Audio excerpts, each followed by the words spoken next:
Hello, everyone. Thank you so much for taking the time to join us today. I'm really excited for us to have this space to co-learn and learn and nerd out about maps.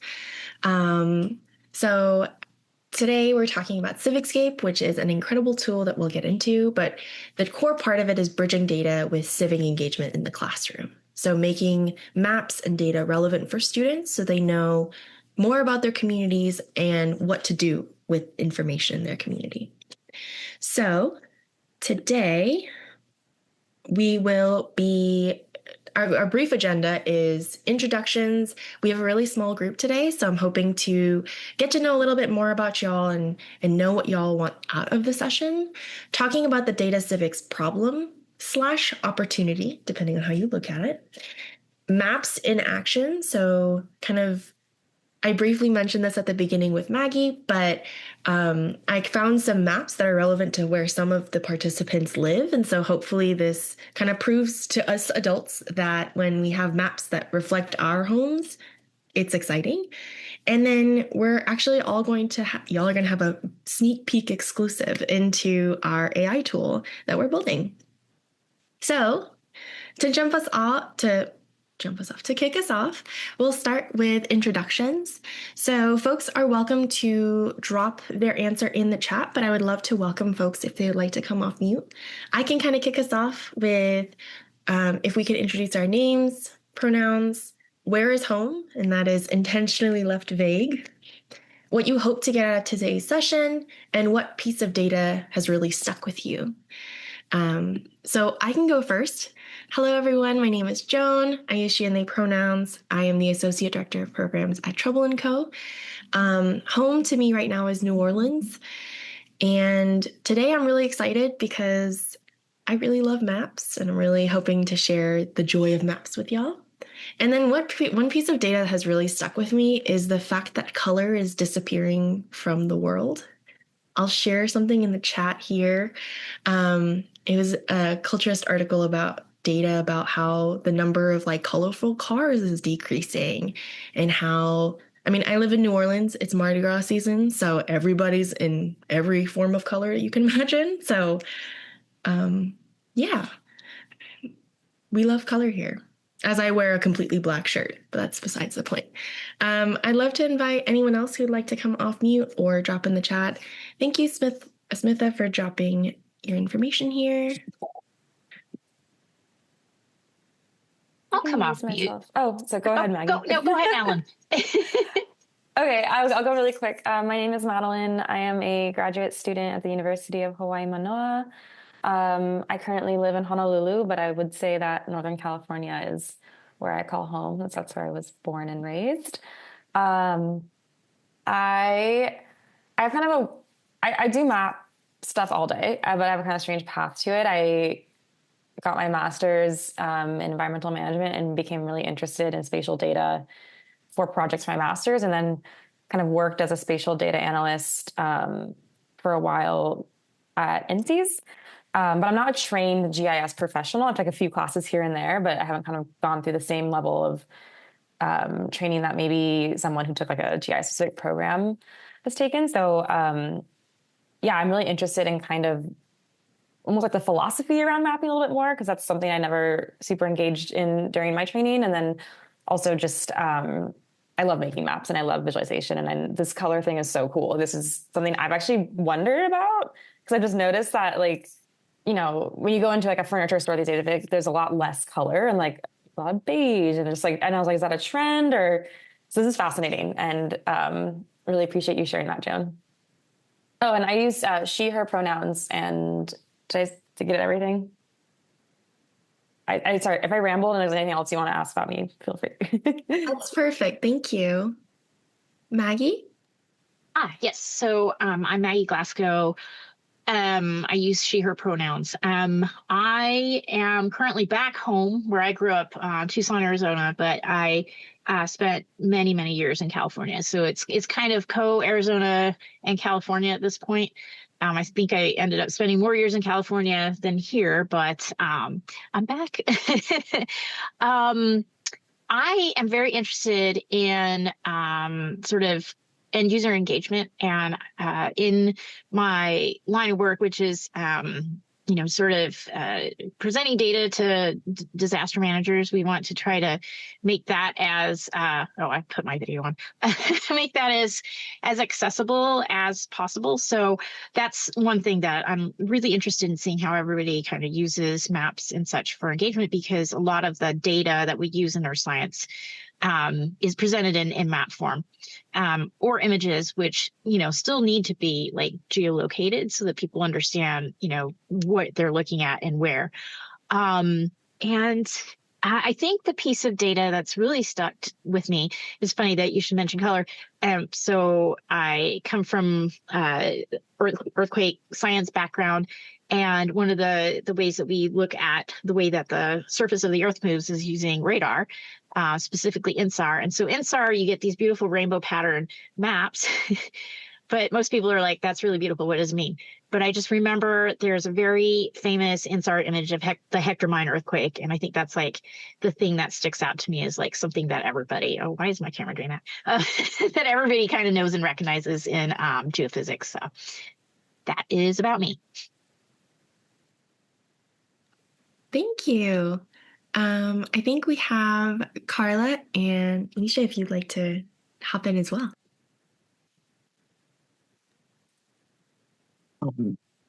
Carla, do you want to go first? Sure. A second.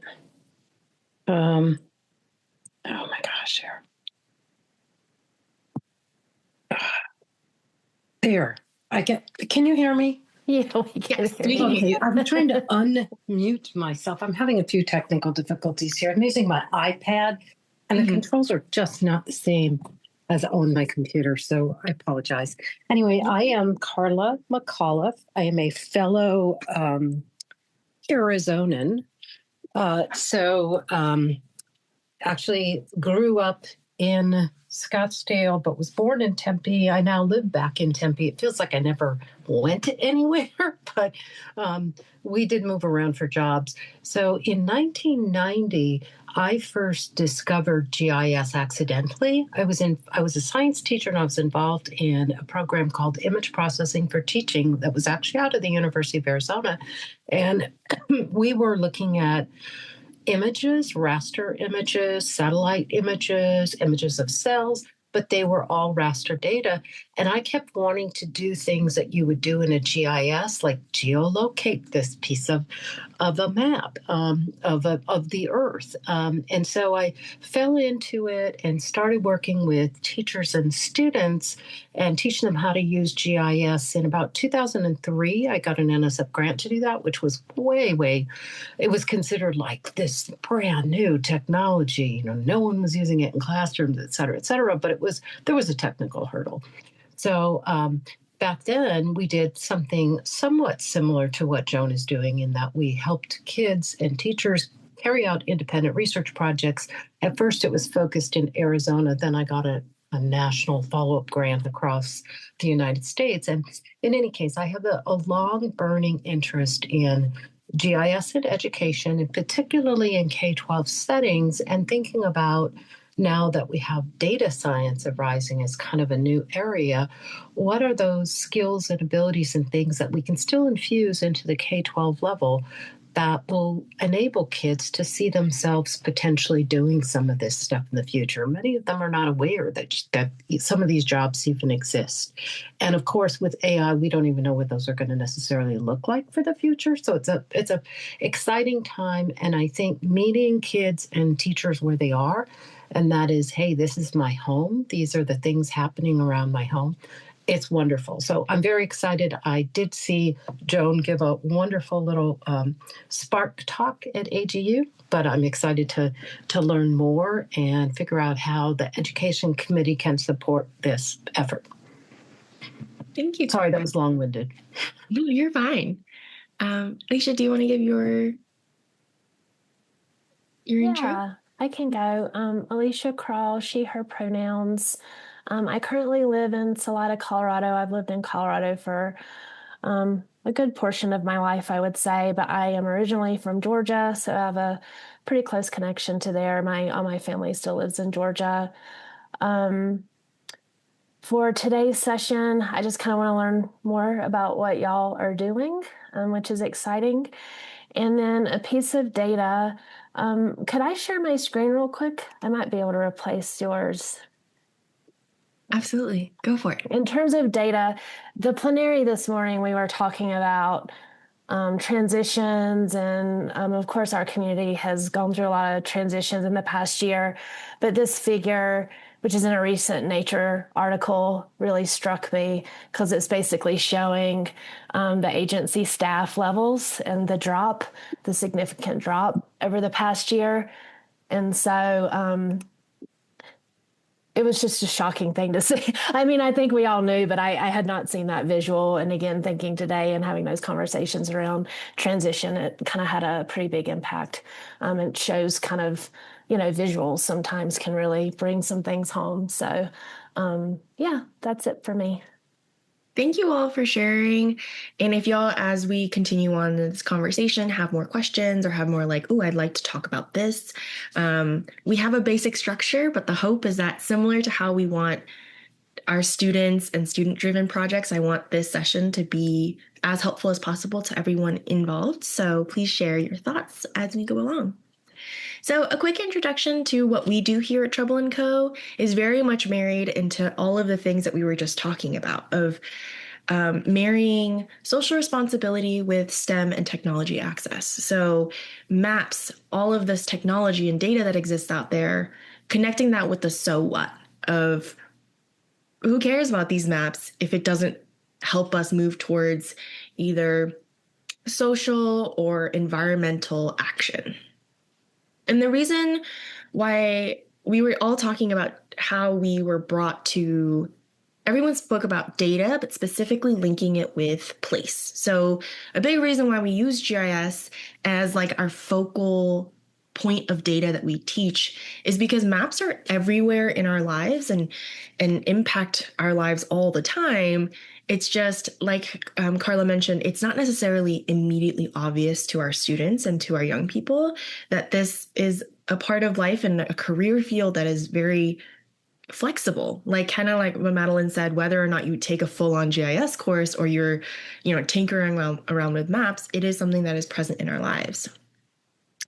And we empower our students using geospatial tools so that students can take that information and do whatever they care about, whatever they want to do.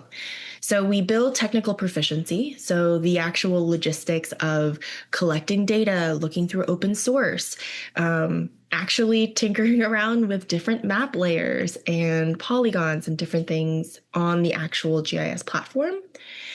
Critical consciousness is the part where you can think about, okay, what is the context of this? How did we get here? If a highway exists here, why does that exist here? What were the conditions that led for this to happen? So asking the why behind why a physical space is the way it is, whether it's physical, whether it's natural or man-made like landscapes. And then self-efficacy. We don't want to teach students tools just for the sake of using tools. It's to build the confidence to say, I have agency and a say in what my community looks like. And so an example of this is, so I'll share a couple of maps and projects in the chat here. But so can I get someone to read the quote on the screen?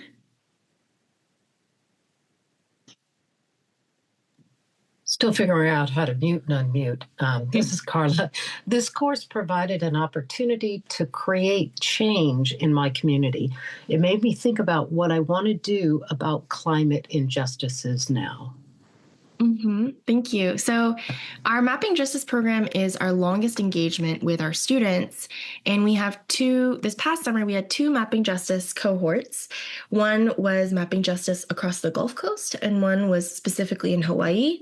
And so I dropped the story maps in the chat just now, but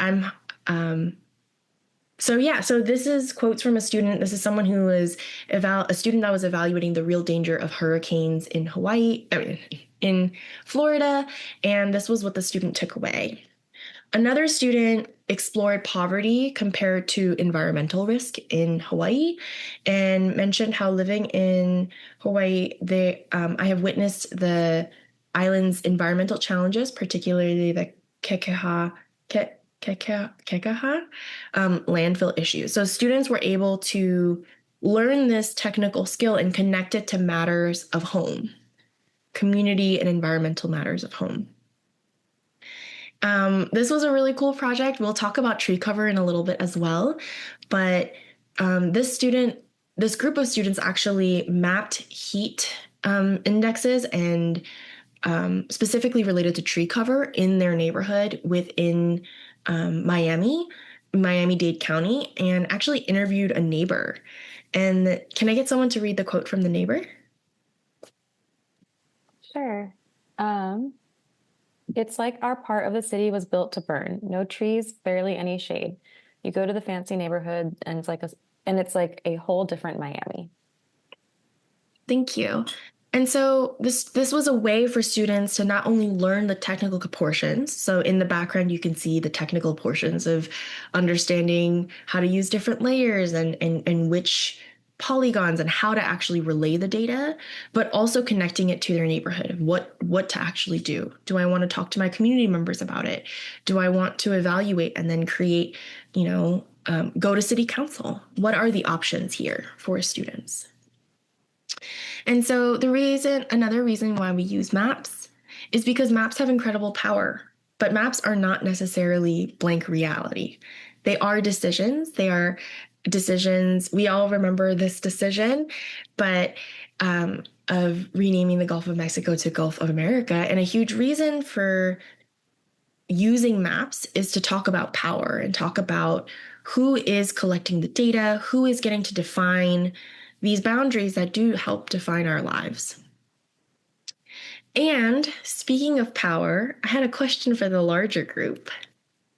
Historically, do folks know which 3 states have determined what textbook contents are defined for the vast majority of American children?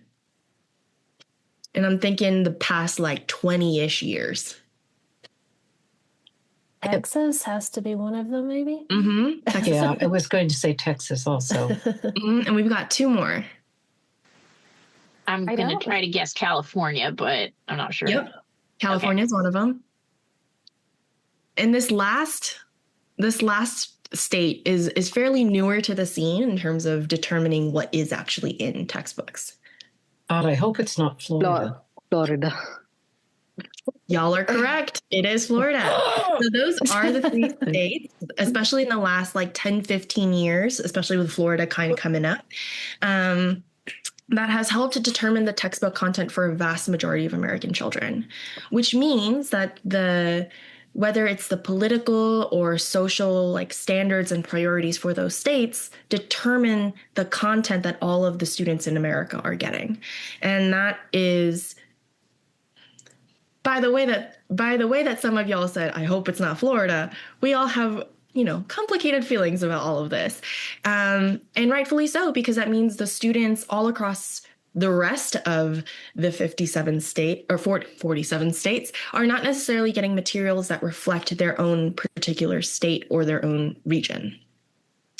And that is a really big problem because as we were talking about data becoming and civic engagement becoming a larger part in these classrooms, there is a growing problem of declining engagement. We see as students get older, if they can't relate to the skills, if they can't relate to these increasingly more abstract, math concepts and geography concepts, the students don't engage as much. If I'm studying the maps of California and I live in Mississippi or Louisiana, that doesn't matter. That's not as relatable to me. That doesn't make as much sense to me. And then we see that widening skills gap and opportunity gap even more starkly when we talk about lower income neighborhoods and lower income schools, lower resource schools. Similarly, we know teachers are running and keeping the fabric of society together. And there is not enough time for teachers to meet and keep up with the demand for data and climate literacy if they're not being given the skills and the support for that. Lastly, data literacy is becoming a baseline job requirement, especially for careers where they can be higher earners, right? So a lot of STEM careers that we're talking about. So this is the problem. We have a larger gap where students don't feel connected, and the teachers aren't being supported as well, even though these requirements and these like realities of job seeking are becoming more pertinent. So what percent of US high schools do we think offer some form of data programs? I'll give you a hint. It's not very high. But let's see how low we're willing to go with the numbers here. We'll take like 2 guesses. 5%. Carla with 5%. I'm going to say 2%. Okay. Maybe I set the bar a little too low. I'm trying to be a little more optimistic. So we'll be a little bit more optimistic and share that it's actually a whopping 6%. So this is 6% of high schools that offer data programs. And that could be anything from, higher level statistics to computer science related programs, right? And so 6% is not a very high number. Better than 2%. So we're doing better on that front. But it's still not a whole lot. And a lot of these programs don't necessarily connect the personal, kind of what we were talking about before. So how can maps step in and fill that gap? So based on some of the folks who actually registered earlier, I was actually able to find some maps to help y'all feel like the students where you can relate to what's on the screen. So as we're looking through, we're going to ask some of the basic questions that we would be asking our teachers as well, which is, here, let me find it. So according to the National Geographic, there are some guiding questions on how to think like a geographer. So how do we approach these maps to make it actually related to data literacy and civic engagement? So where is it? Why is it there? And why do we care? So we can kind of use those framing questions to explore the next couple of questions. Maps. Yes, Carla.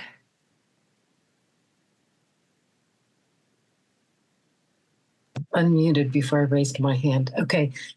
So before we get into this, which is very fascinating, I just have a question. You said it was okay to ask questions along the way. If you want to hold it till the end, that's fine. But I'm curious, a few years back, I knew that California was making a huge effort to incorporate data science in their K-12 space as a math course.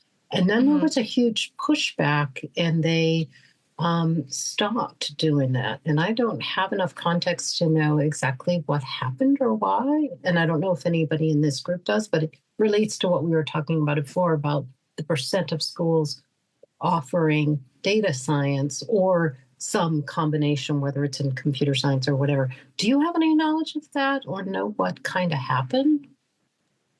I'm not entirely sure personally, and I definitely think that that's worth I am also curious about that, because I think that with the big STEM push from the last 20-ish years of really emphasizing that as a work pathway, I am also curious about that.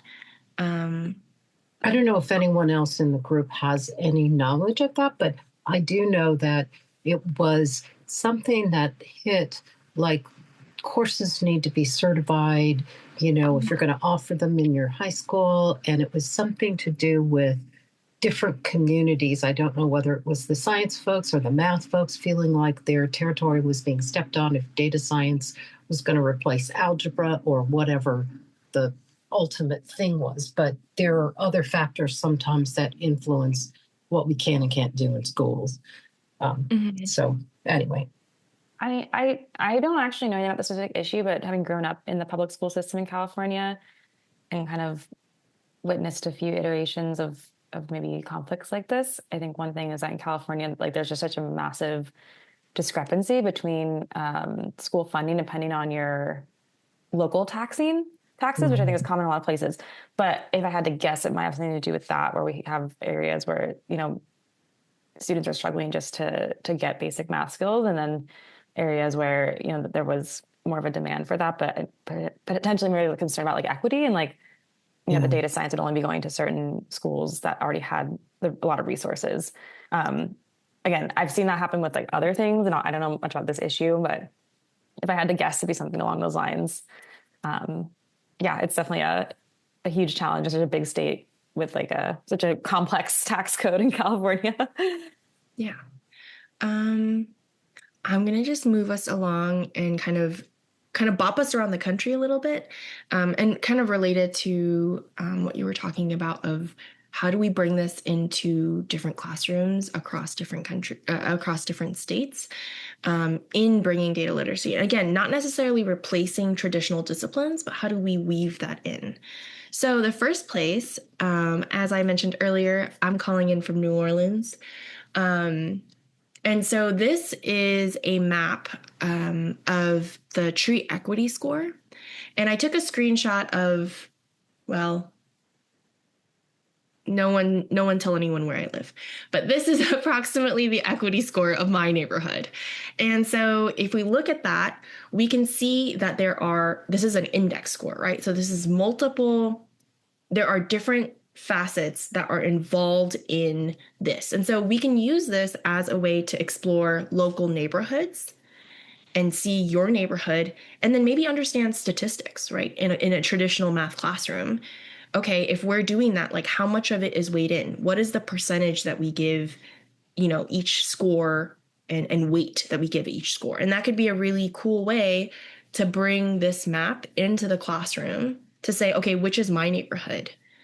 And I can tell you right now, based on my neighborhood, that unemployment score of 0 is not correct. And so in that case, I can raise questions about where is this data coming from? And asking kind of layered questions onto how do we talk about data and relate it to our classrooms. Yes, Maggie. I just had this thought really quick, and I wanted to share it before I completely forgot, but sort of in context with what you're presenting here on this map. But I found that in school, particularly when I was taking higher level math classes, I had a hard time contextualizing like how that math like related to any sort of real world. Like you take differential equations, you're like, how does this have anything to do with anything except for rabbit populations? Which, like, as an earth scientist, I'm like, So I think that when you were talking about the data science problem with, maybe that people will fear it replacing traditional skills in, math, science, what have you. Like, I think that it is still very important to kind of try to apply these mathematical concepts to data, because it gives you context for what you're actually doing, like statistics, percentages, that sort of thing. It's, people don't understand, like, this is something you can apply in everyday life, like what you're showing here on this map. So you think that it is important to sort of bridge this gap that, learning how to do algebra and all this stuff is great, but kind of putting this in context of real life, real world applications, I think that makes it like easier to understand in certain ways. Absolutely. And so that's kind of, I'm going to voice note clip you afterwards for this recording of exactly. That's what I think that's why it's a huge push within the work that we're doing is, again, we're not replacing the discipline. We're actually helping it feel more relevant and kind of fill it out in terms of, I think one of my favorite quotes online is like, I've yet another day where I haven't used the Pythagorean theorem, and kind of relating that to, okay, if we can connect these abstract math concepts, environmental is a little bit more concrete, but kind of how do we connect all of this together for us to understand data that's being collected about our neighborhoods anyway? And so to move us along, I actually have a map of Tempe. And so this is a map of the heat priority score. So this is, I have this map here. I'll drop it in the chat. But this is a story map specifically about different neighborhoods and heat risk. And as we know, as the years tick on and as more extreme climates and heat becomes more of a reality for more and more neighborhoods across the country. Can someone explain how this map might be relevant for students, whether it's within academic discipline or civic engagement? Well, this is Carla, and I was born in Tempe, Arizona, although I didn't live there for very long, but have lived there for the last 20 years. And so there are some interesting factors that you don't see initially in this map. Much of Tempe, Mesa, and even large swaths of Phoenix and Scottsdale are former orange grove land areas. And so they still have flood irrigation. And that alone can determine, depending on what plot you're sitting on, if you're sitting on a plot with flood irrigation, it still happens twice a month, and that land is flooded. And so there's rich grass, trees. The heat index is not going to be as high as areas where it's just formerly pieces of desert that are now paved over with a lot of impervious surfaces and gets very hot, or a lot of asphalt and gets very hot. Another little historical thing is that little blue chunk in there really is blue. That's a Tempe Town Lake. They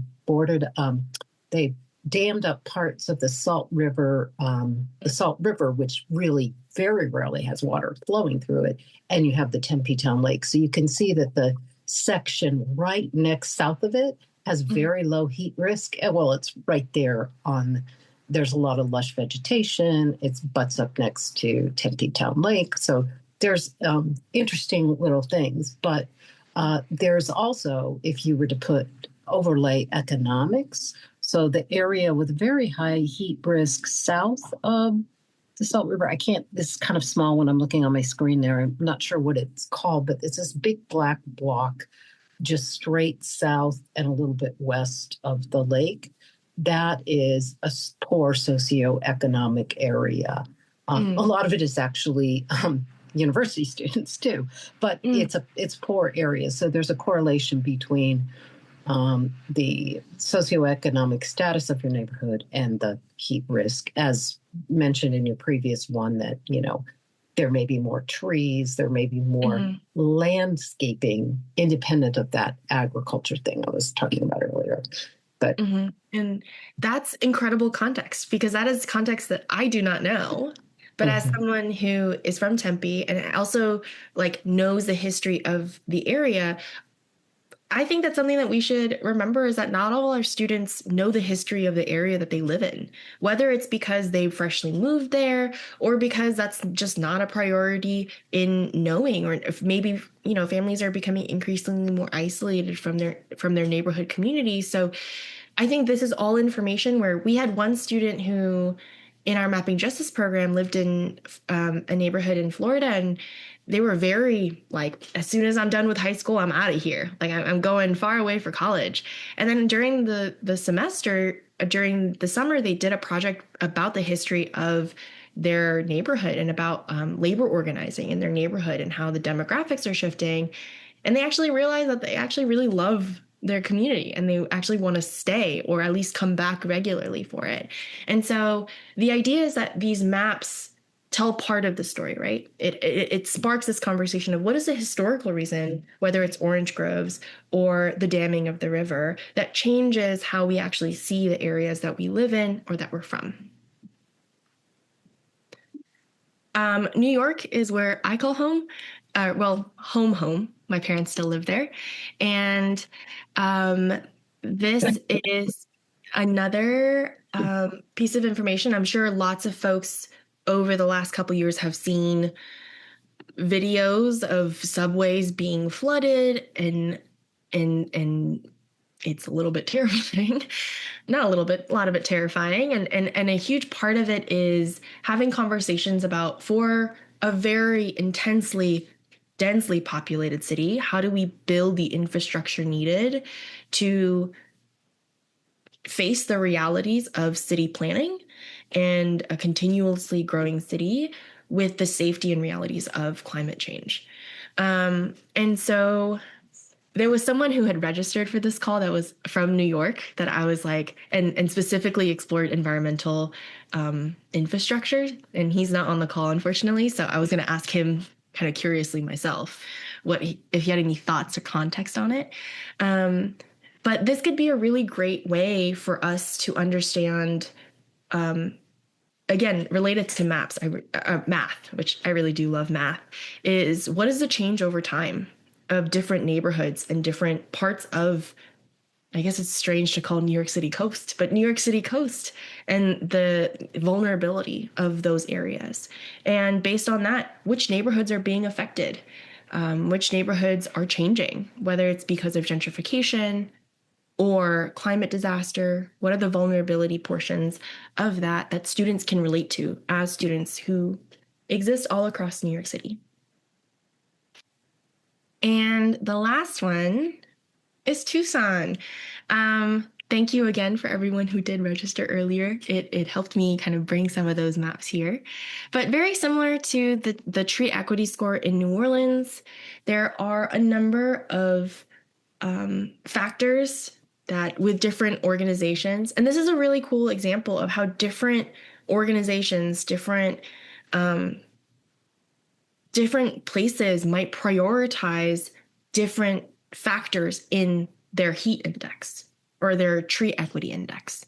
So in New Orleans, we saw that they prioritized like linguistic isolation, health burden, people in poverty, people of color, unemployment. The heat disparity is a really big one. But if you look at the Tucson, Arizona tree equity index, I'm actually not sure if it, like, what exactly the factors were. I need to pull it up. But essentially, the idea is that based on the community, they might feel it's important to incorporate different factors based on their specific local community and context. Yeah, just taking a quick look at the areas, the low priority areas are either like older neighborhoods that already have sort of older vegetation. So we have trees and that sort of stuff. And then sort of the ones on the north, east and northwest sides of town are the areas that are very affluent. So I think they already have sort of a good vegetation sort of thing. But like the southeast side of town, sort of, a lot of it is desert, newly developed neighborhoods. So they may not have the established trees and that sort of stuff. And I see the base is all hatch marked out. But yeah, so I think that has to do with some of it as well. Kind of the older established or affluent neighborhoods sort of have that lower priority for getting the trees. Got it. All right. Thank you again for the context. Madeline? This is really cool. I'm loving all of these examples. I'm getting distracted just like looking at all the links that you posted. But I actually, for fun, because I'm actually really interested in shade in general, especially here in Honolulu, I was looking at this exact kind of thing for Honolulu. And one thing that I thought could be interesting, I ended up kind of like digging into in this like side quest that I went on. I was just noticing like there's this Tucson Million Trees Mayor, and that's like this like overarching goal. And we have something similar in Honolulu where in 2012, they established like this goal of like 35% tree cover and shade for the city.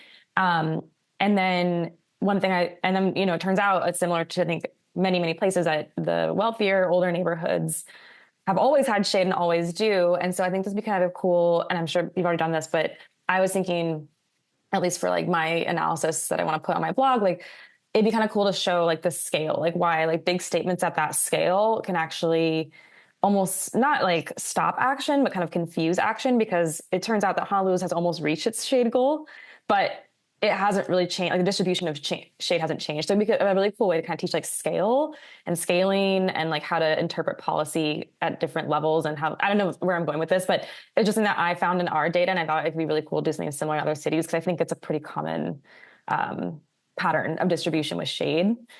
And also kind of something that's hard to grasp, but is really important when evaluating like, community action and how well policies map to actual results. Yes, absolutely. Because the numbers tell it, like the pure numbers of this number of trees have been planted or exist is very different than the mapped version of understanding why they're distributed a certain way, and if that was actually, does that change our SMART goal of saying we want X number of trees per like neighborhood or ward?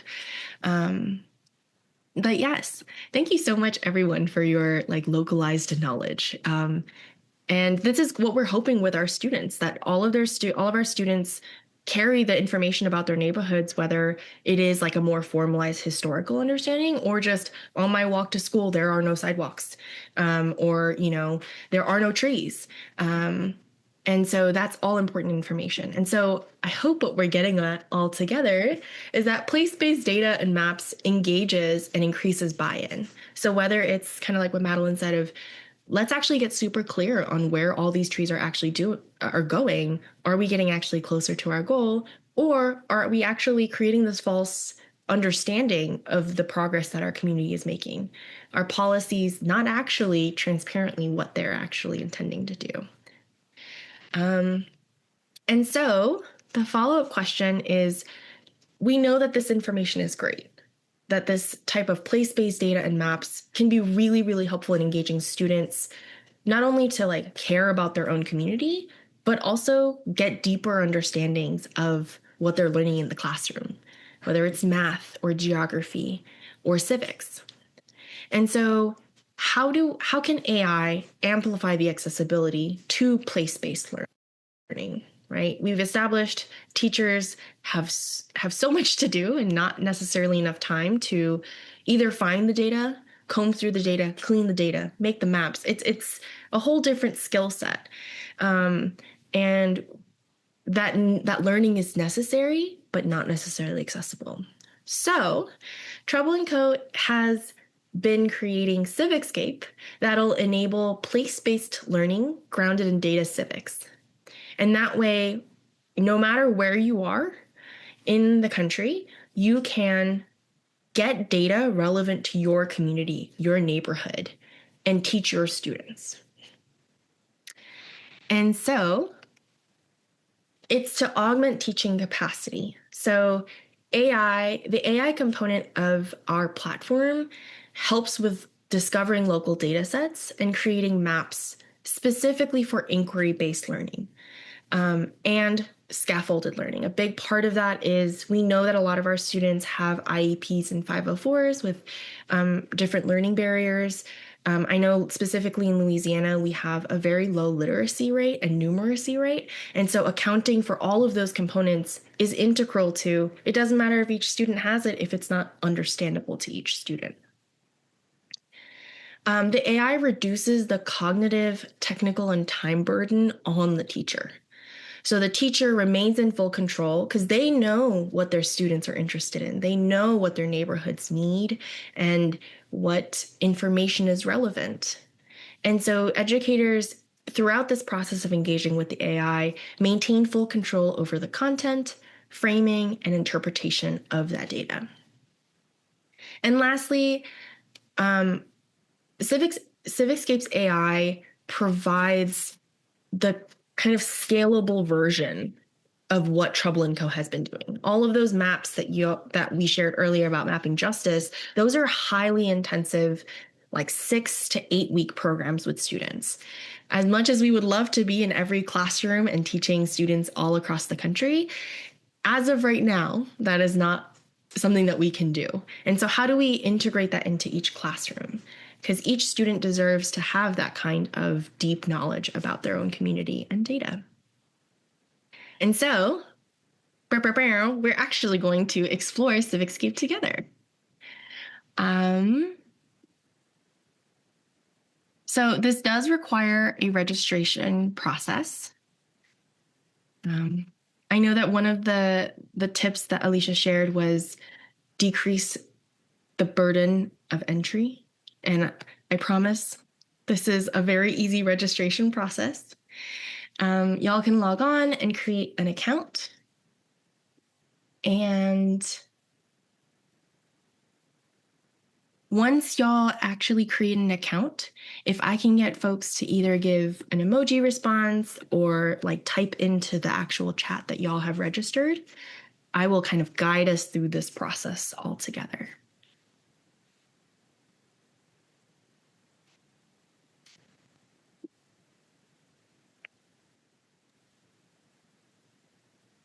Joan, I'm going to try and sign in again on my computer because I think this is going to be very difficult for me to do on my iPad. Mm-hmm. Okay, so it might take me a couple of seconds longer. Yeah, and I will also share my screen through the process in case anyone doesn't feel like making an account. Y'all will be able to follow along as well. Thanks for letting me know, Carla.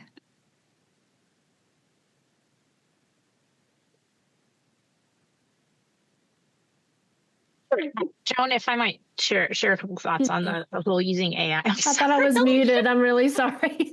Just sneezed on everyone. No. So I just I don't know if you are familiar with sort of the science-based analysis of data for sort of image processing, disaster management, all other scientific applications of using AI.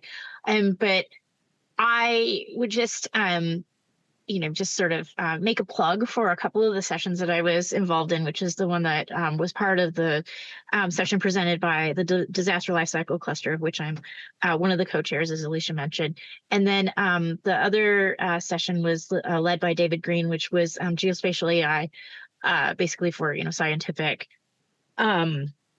evaluation. But one of the things that a speaker, and I could put you in touch with her, Bondakar, she had really talked about some of the issues that can come up with using AI and sort of the products, even in the case of like looking at imagery and stuff that is used to create analysis or maps, and introducing error and sort of like weird, sort of geospatial stuff. But if you're interested, that session, my session, and then David Green's session, I think was kind of very interesting as far as like the pitfalls and strengths of AI in use of in data science and that sort of thing.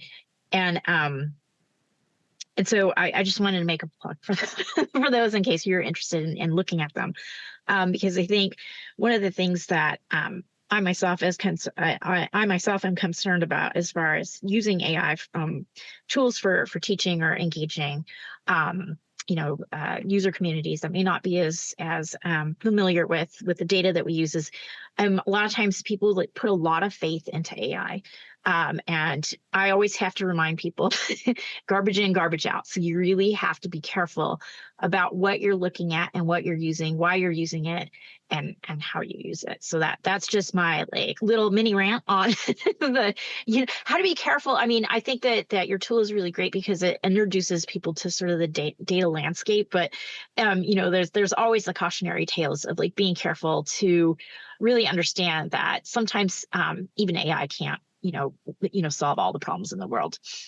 Absolutely.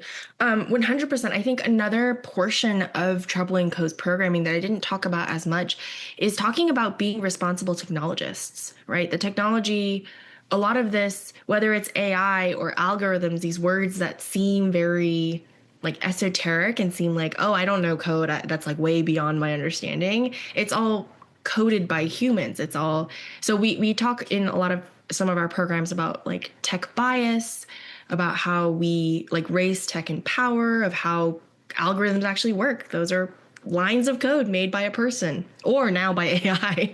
But that AI is generated through other people's code. So people who are our world, especially our digital world, seems very like, oh, it's just kind of always been there. It just kind of was like that. But it's created. And so that is definitely a component that I do appreciate you plugging your and the other person's session. I will definitely look into it. And the way that we use our our AI specifically within CivicScape is a large language model. It's a specialized, trained large language model to essentially be a conversation partner with our teachers that join our platform. And the idea is that this platform kind of becomes a one-stop shop where there's like a low tech barrier and low skill level barrier where someone does not need to know how to code GIS in order to find locally relevant data. So I actually am going to kind of use our group as like a focus group. And I would actually love if everybody could open their, here, let me share my screen. So before we actually jump into the AI Copilot, I would love for folks to jump into the map gallery. It sounds like everybody here has used, whether it's ArcGIS Online or QGIS.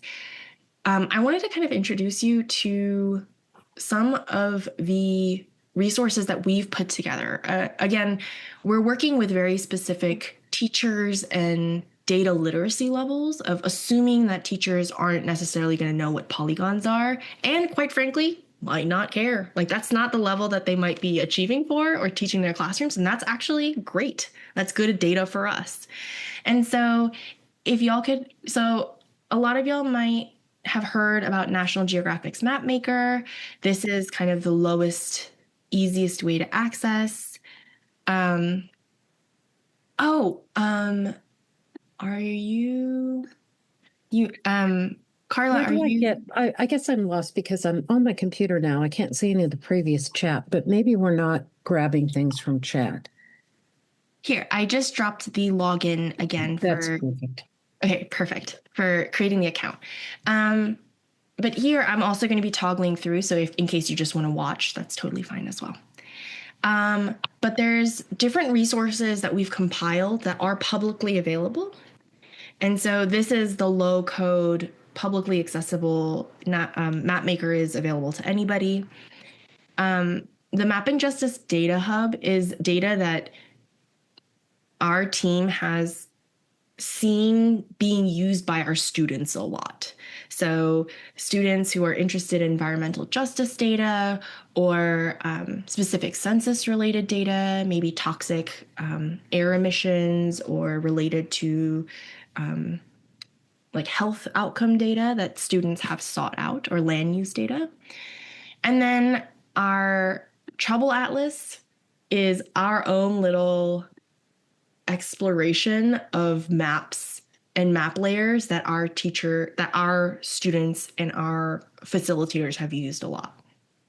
So if y'all click into Trouble Atlas and go in, I would actually love to leave it for like about 3 minutes to let, I'm also interested to see what maps y'all are interested in, just individually.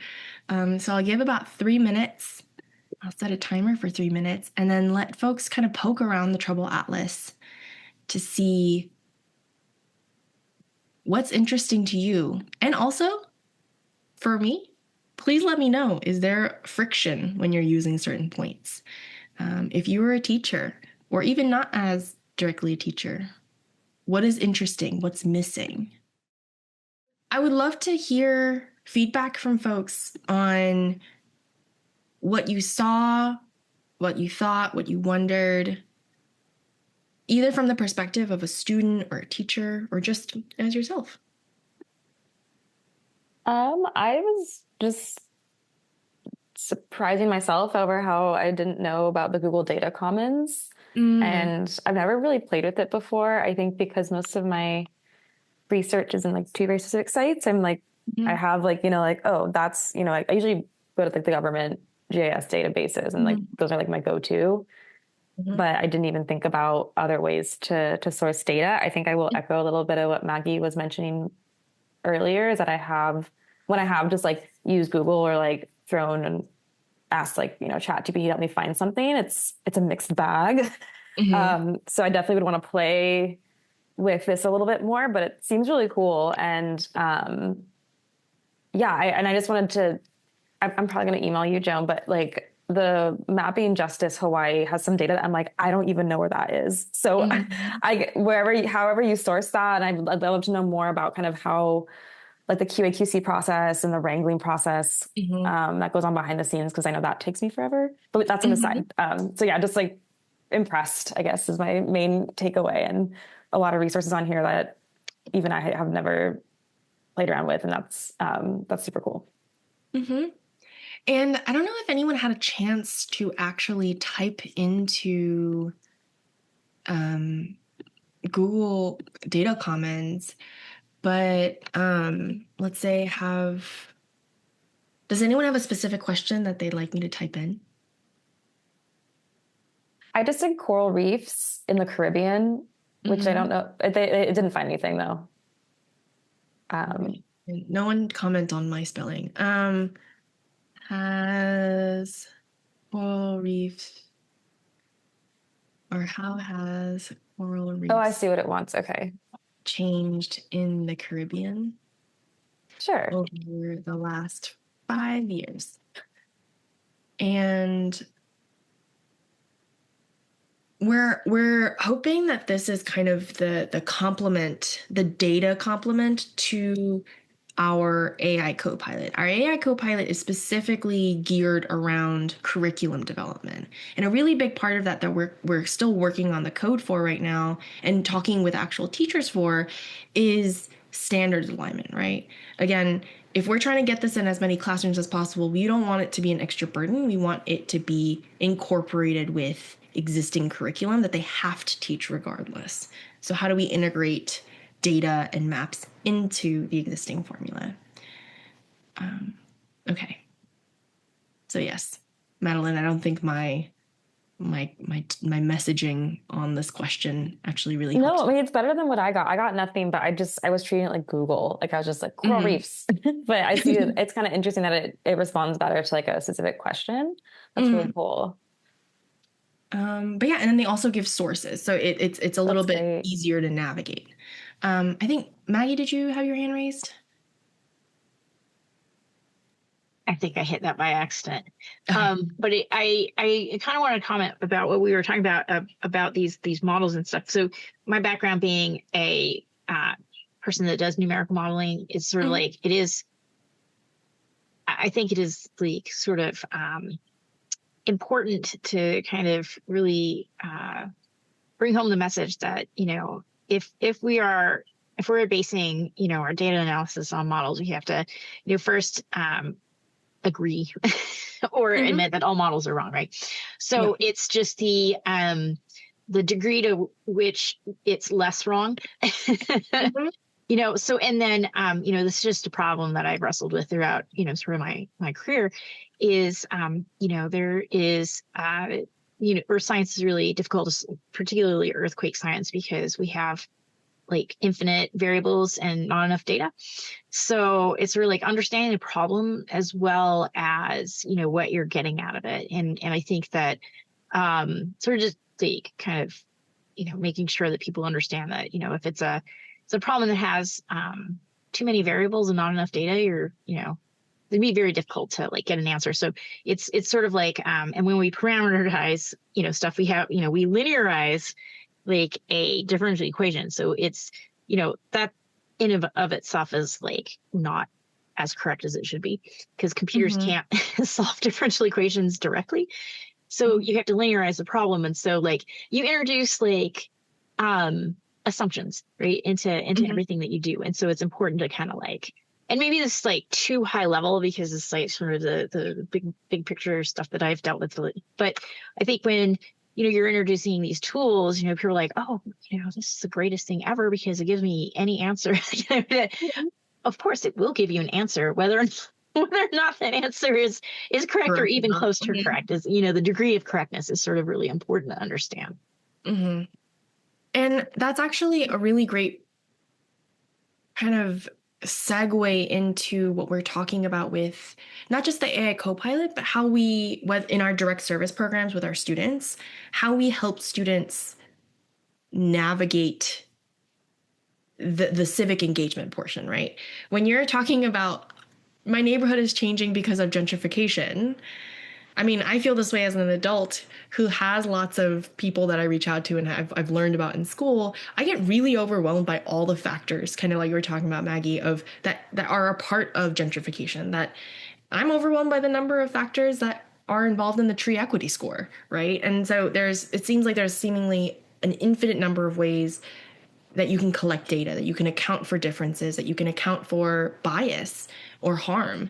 And so how do we as professionals do our respective careers with your mathematical work, Maggie, but also how do we account in classrooms to say, okay, these are the factors that we're assuming are consistent. How do we help students and teachers frame research questions? How do we start tackling climate disaster when there are so many factors? Well, the great thing is that there are so many of us out here trying to do the work. So how do I find what I'm good at, what I'm interested in, and then work hard to connect with other people who might have other answers to other parts of the problem? And that's a part of the reason why we have our students work in groups.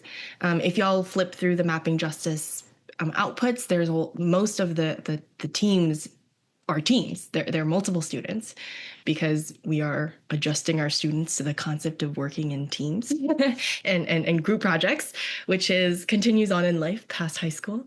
But it's also a good way to say, okay, if I'm really good at data and I really enjoy this process, but this other student is really good at storytelling, really good at research, really good at media processing. Someone might be really good at data collection, like kind of like what you're talking about, Madeline.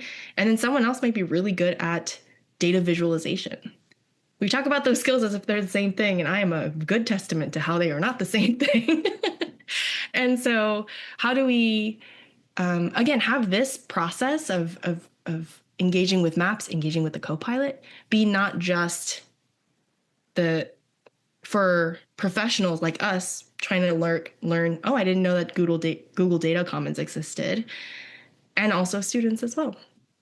I think you bring up a great point, Joan, in that sort of the cooperative nature of what we do. Mm-hmm. So, I've been the PI of a very large project where, we're scattered across the globe, we're scattered across disciplines.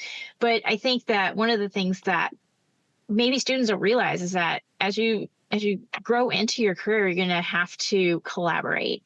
And like you said, you bring in the best people to do the things that maybe you're really great at one thing, and somebody's really great at the other. And it's through this cooperative, collaborative work that you're able to get, I think, closer to that answer that you're trying to get to, right? Because you can't be an expert in everything. And so, like, one of the things that's really good to recognize is that, go with your strengths and then recognize other people's strengths. And that's sort of an important part of this too. Mm-hmm. I like that. That's part of the consideration in sort of the group work, yes. Because you will be working in groups probably throughout your life. So no one person exists in a silo. Yes, for better and for worse. And that also kind of what we're talking about with bridging the data divide for all of kind of this whole ESIP session is bridging the data divide. How do we connect different communities with the data that they need? And connect communities within themselves, right? So yeah.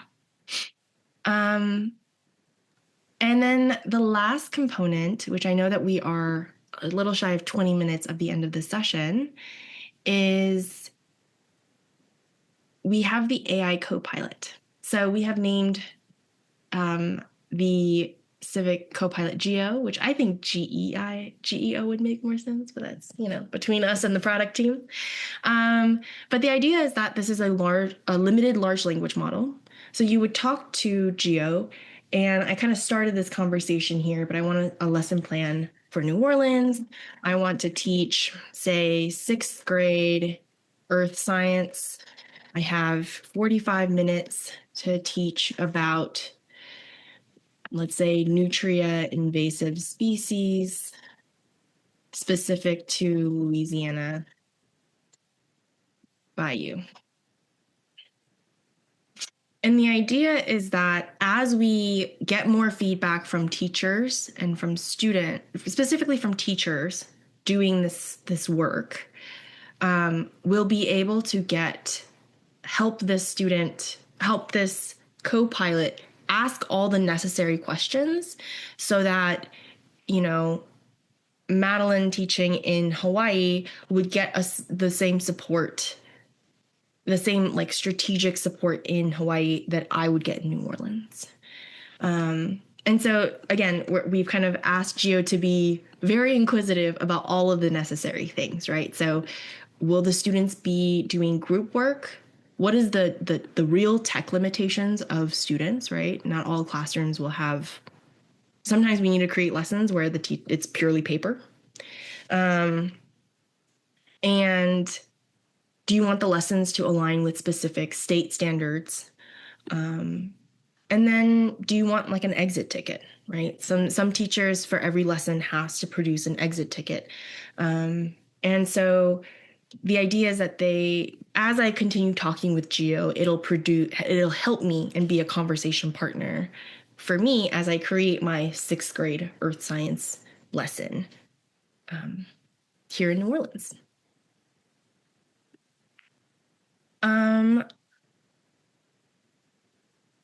Yeah, so the AI Copilot is definitely still in the process of being constructed. Again, the main part is this is supposed to be a resource for teachers. So we have multiple ways in which teachers are involved.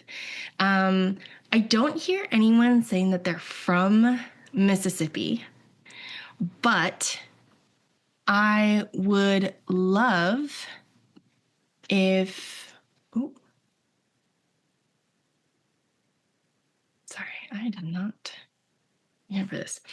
But after this, I will share a resource. We have a Mississippi Data Civics Fellowship coming up, and it's specifically for our teachers in Mississippi. And the idea is that their feedback as actual classroom teachers would help us form the data civics capacity of CivicScape. So I will share this in the chat in case anybody does know anyone in Mississippi who might be interested.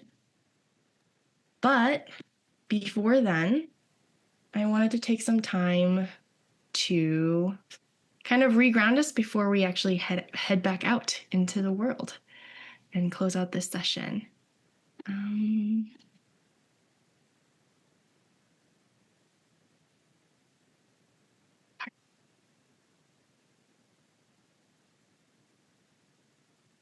Oh, but yes, Maggie, do you want to give voice to what you dropped in the chat? Oh, no. I mean, I just thought it was, I don't want to, sort of be preaching for or against AI or whatnot, but it's just like a lot of what we have discussed in this session really like brought forth some of the things that I've been thinking about. So I just wanted to share my random thoughts and not like totally take over the conversation. No, I mean, this is absolutely a conversation we're having. And a huge reason why we have the Trouble Atlas in the first place, because that's information that we have, whether it's publicly available data or, it's mostly public data that we have that we clean and index so that when the Copilot goes looking for Mississippi census, it's not just this like huge overwhelming deluge of data for a teacher. It's very specific to what the teacher wants. And again, garbage in, garbage out. So we have to be super clean and organized about how we index our data for teachers and students, especially if we want that barrier of entry to not be overwhelming. Madeline, I see you're off mute. Oh, well, really quickly, I was wondering if you could drop your email in the chat or if it was somewhere, because I would love to follow up. I actually have to run, unfortunately, in like 2 minutes. But I just wanted to also say, so I have a lot of questions for you. I'm really curious about the data wrangling part because I was just like super impressed with these maps from Hawaii. And I would love also to like connect about how we could get these maps to a larger audience in Hawaii and kind of, like where they're at in terms of like readiness for share. And if you think people at the institutions that I'm a part of would be interested because they really are impressive. And I will say, going from, I was at UCSB for my master's, I was at ASU for part of my PhD, and then our lab moved here. I think partially just because of our location and being remote, we definitely aren't as well connected to data, like just in general. Like it's interesting kind of, the differences between institutions. So I think we focused a lot on, K through 12 in this, in your talk, but like, I see opportunities for the university. Like, this is so cool. So I'd love to chat with you about that. And then, the other thing I just wanted to say really quick is I just, in the Google data thing, I was just interesting to see kind of how it pulled things. And I'm not an expert on LLMs at all. And I was just, is that based on like but I did do some SEO work way back in the day as like an intern in college, just for some random company. So I was just wondering, like, is that just based, does like the kind of all the work people put into, getting their stuff at the top of the search for SEO, is that going to affect, does that also play into how these kind of LLM search tools work too? And we don't have to talk about it, but I just wanted to that's something I was curious about, because like, for example, another thing that you showed there was linked to any of the papers that I know of in the Caribbean that have maps, but is that because the public data is not public? Is it an SEO thing? So lots of questions. And yeah, I'll just email you, because I think we don't have enough time right now. And unfortunately I do have to go because I have another meeting at 10 and I have to prep for it. But thank you so much. This was super interesting and I really enjoyed it. Thank you for joining. And yeah, we'll follow up.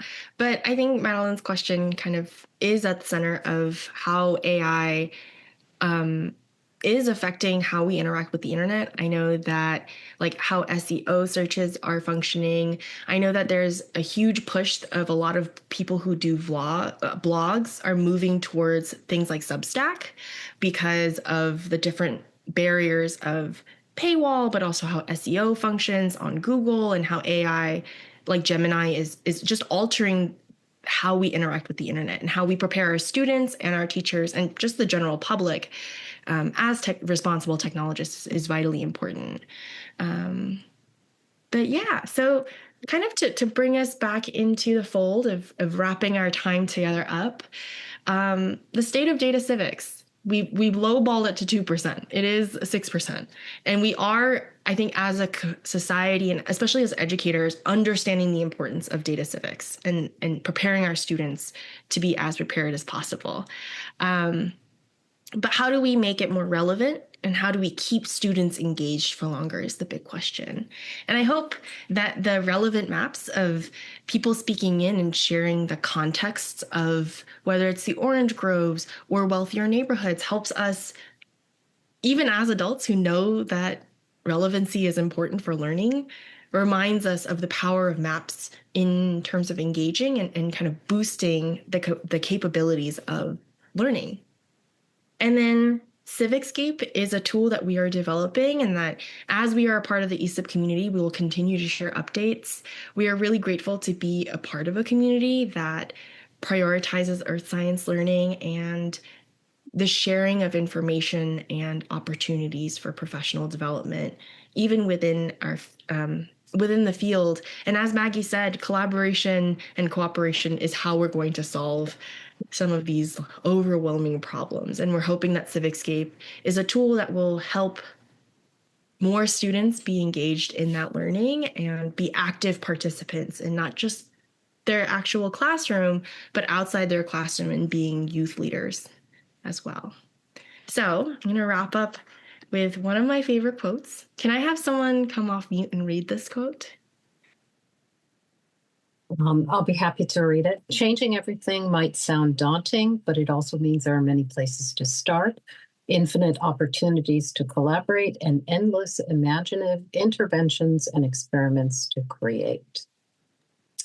Thank you, Carla. This is one of our favorite quotes from Mariam Kaba. She is an abolitionist and someone who we look to a lot when we think about our collective futures. And I'm very grateful to be in this space with y'all. I dropped my email in the chat. Please feel free to reach out and share how Maggie did about the sessions that she was a part of and how we can continue to be a community that supports the newer generations and grows. And so Joan and Maggie, same shameless self-promotion at 4 p.m. is a session engaging with education that I'm going to be making some additional changes to based on everything I've been hearing at this meeting. But this is, it will dovetail with what Joan shared. So maybe I'll see you at 4. Thank you, Carla. Yes, Maggie, I will be in touch as well. But thank you all so much for coming. Thank you, Alicia, for hosting and for being a great partner in this. Yeah, for sure.